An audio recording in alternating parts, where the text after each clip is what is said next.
Aquí, això seria la configuració del nostre blog, d'acord? Ens tenim el títol, i si volem el podem editar i canviar-lo. La descripció, doncs aquí podem posar és un blog personal o sobre què tracta el vostre blog, d'acord? Privadesa, apareix a Blogger, visible per als motors de cerca.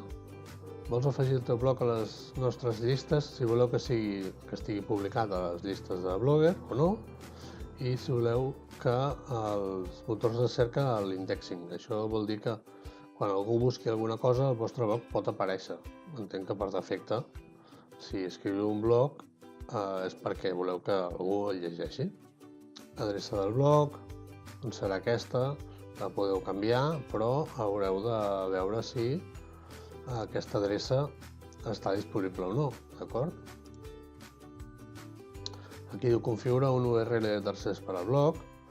Si tu, per exemple, ja has comprat un domini, això és per configurar perquè apunti al teu blog. I llavors, en comptes d'aquesta adreça, seria el teu blog personal, per exemple, el teu blogpersonal.com, d'acord? L'HTTPS, això és per el tema de seguretat. Aquí, en comptes de no, jo recomano posar que sí, d'acord? L'HTTPS què fa? És un protocol de seguretat, d'acord? Llavors, les dades que s'envien a través del vostre blog aniran encriptades. Si us fixeu, de vegades, quan entreu a alguna pàgina que aquí no posa HTTPS, us salta com un xivato dient que la pàgina no és segura o això us surt en vermell, d'acord? És per això. Autors del blog sortireu vosaltres, d'acord? Amb la vostra adreça que heu creat de Gmail, i aquí pots afegir autors o afegir-hi convidats, d'acord? Perquè col·laborin amb el teu blog. I aquí, en lectors del blog, on posa públic,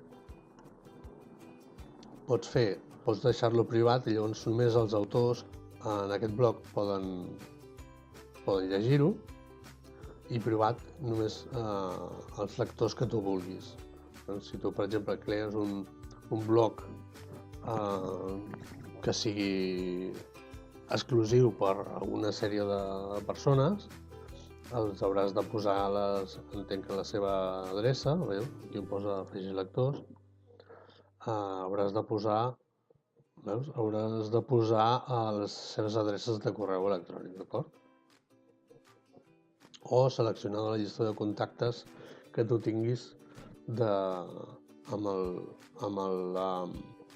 compte de correu electrònic, d'acord? Els contactes que tu tens al teu compte de correu electrònic els pots seleccionar des d'aquí, d'acord?